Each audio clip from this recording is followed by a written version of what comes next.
Hello सगळ्यांना रामकृष्ण हरी. आपल्या किनी गावच्या अखंड हरिनाम सप्ताहाच्या निमित्तानं तुम्हाला सगळ्यांना खूप मनापासून शुभेच्छा देतो. आपल्या गावकरी बांधवांनी आज फोन केले होते, सकाळपासून त्यांचे फोन सुरू आहेत की सप्ताहासाठी या. आपल्या अशोक भैया पुखळे पाटलांचाही फोन होता, साई भैयांचा पण होता की सप्ताहासाठी जायचंय. परंतु मायबापू आज लईच लग्नाची मोठी तिथी आहे, त्याच्यामुळं येता आलं नाही. आज राज्यभरात खूप लग्न आहेत, त्यामुळं आता येता आलं नाही एवढ्या वेळेस. दुसऱ्या वेळेस तिकडं आल्यावर मी नक्की तुमचा सगळ्यांचा आशीर्वाद घेऊन तुम्हाला सगळ्यांना शुभेच्छा देईन.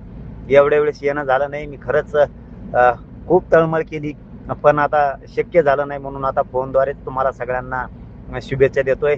आपल्या समाजाच्या लेकरा बाळाच्या कल्याणासाठी मी अहोरात्र लढत राहणार आहे, झटत राहणार आहे.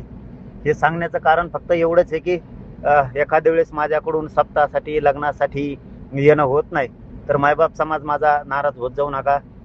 कारण हे उपोषण सारखे सारखे झाल्यामुळं मला अचानकपणानं पोटात खूप आग होती, अचानकपणानं शरीर अंग सगळं थरथर कापतं. त्यामुळेही एखाद्या वेळेस येणं होत नाही. माझा मायबाप समाज मला नक्की समजून घेईल. मी दुसऱ्या वेळेस येऊन तुमचा सगळ्यांचा आशीर्वाद घेऊन तुम्हाला शुभेच्छा देईल. पुन्हा एकदा आपल्या किनी गावच्या अखंड हरिनाम सप्ताहाच्या निमित्तानं तुम्हाला सगळ्यांना खूप मनापासून शुभेच्छा देतो आणि थांबतो. धन्यवाद सगळ्यांना. रामकृष्ण हरी.